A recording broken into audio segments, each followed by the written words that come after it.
It's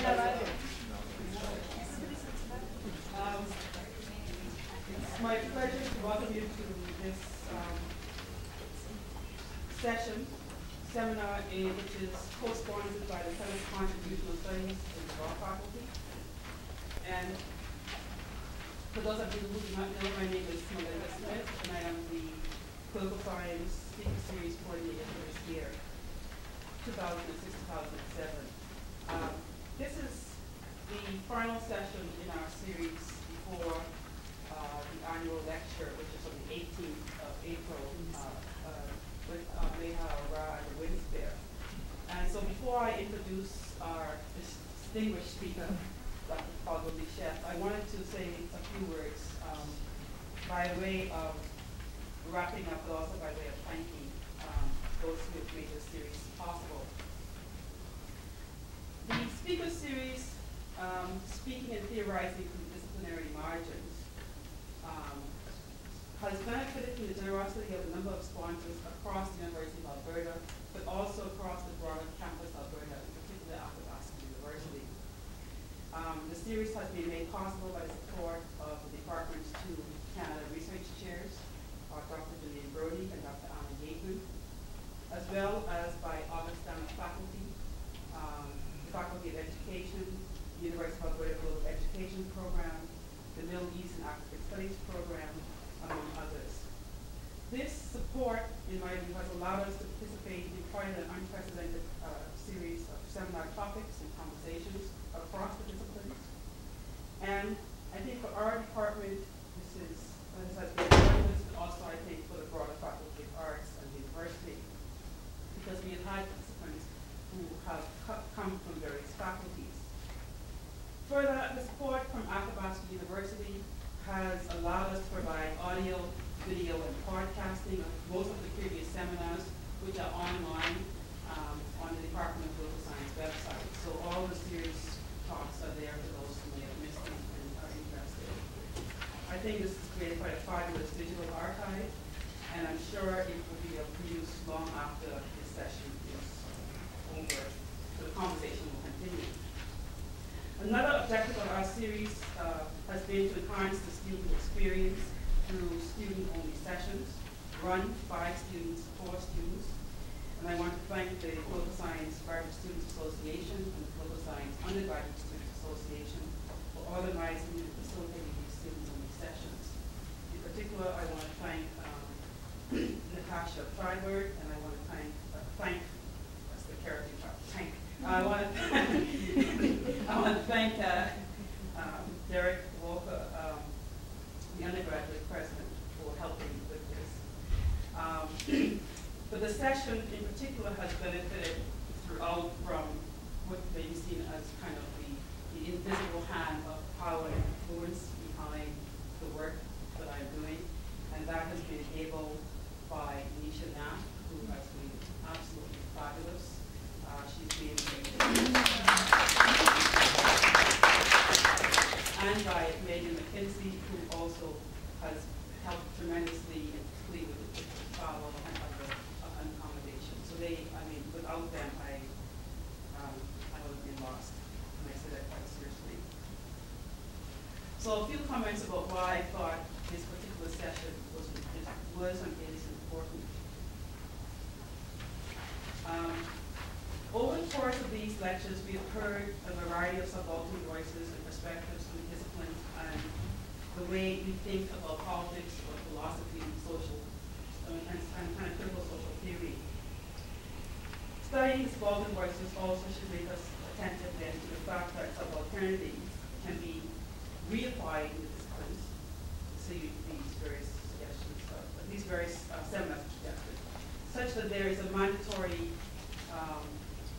kind of proviso. Of course, X or Y topic varies by gender, sexuality, race, and class. But often this has occurred without any particular mediation on how or the implications. So two of the sub-themes of this series has been gracing the disciplines and gendering the disciplines, but trying to think and theorize and talk seriously about those.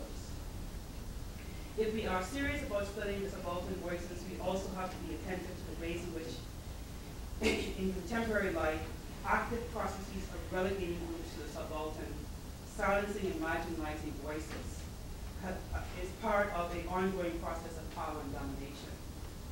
A second point I want to make before I introduce our speaker is that is one suggested in the work of Algonquin, Wendy Brown, and others.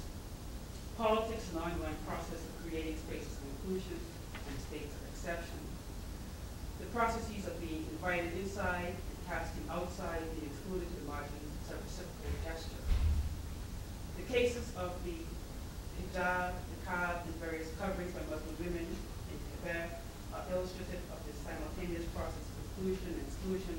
In the case of making Muslim women a state of exception in Canada, and I think they offer kind of instructive examples to those of us who think seriously about these issues of citizenship, belonging, national identity, and also this Canadian mythology of a raceless, racism-free, multicultural Canada. Our series has invited us actually to think critically about these concepts, political science, theory, and also to think about how we teach, how we talk, and how we theorize about them. This then brings me to my final point before I introduce Falguni Sheth. And that's our responsibility as academics and public intellectuals located in privileged, very privileged positions in Western academies. We work, we think, we write, struggle against social injustice in the world out there, but often can be blind to the absences and gaps and oversights here in the academy, in the ivory tower. And we are absolutely blinded often in our theories, in our methodologies, to the voices, which are not just absent, they're silenced. So I want to talk about, so think about it as an active process in terms of what we teach and what we talk about. Subaltern studies invites us to confront the dominant perspectives in both science, philosophy, and so on, and to think through how these disciplines and disciplining practices reflect and indeed bias. So there are pedagogical implications of not only what we choose to study, but also what we exclude, how we notice or do not notice particular subjects of history. A subaltern perspective calls for a radical critique of dominant and dominating cultures, of liberal and bourgeois epistemologies and their corresponding projects. This then brings me to the fabulous opportunity we have before us to hear the seminar by Dr. Falguni Sheth on the topic of the violence of law, race, culture, and exclusion. I handed out an abstract of her talk, but I also just want to make a brief comment about her biography. She's an assistant professor of philosophy and political theory at Hampshire College in Amherst. She has a BA in rhetoric from UC Berkeley, an MA and PhD in philosophy from the New School for Social Research. And she has written and teaches in the areas of continental and political philosophy, the philosophy of race, and legal and feminist theory. She has published articles on philosophers whose names we can't pronounce, no, just kidding, on Heidegger, Foucault, and many others. And I'm particularly interested in her work on race as a technology of juridical and political institutions, on racial and interracial dynamics in the U.S. political imaginary, and the tendency of liberal politics to locate exceptions to its ethos of universalism and equal rights. A couple of her works which you will find interesting, I think, is one, she's co-edited a book called Race, Liberalism, and Economics. And she has completed a manuscript which she's turned in, the political theory of race, technologies, and logics of exclusion. And she currently is located at the University of California in Berkeley, where she's having big thoughts, which she will share with us today. So please join me in welcoming Falguni.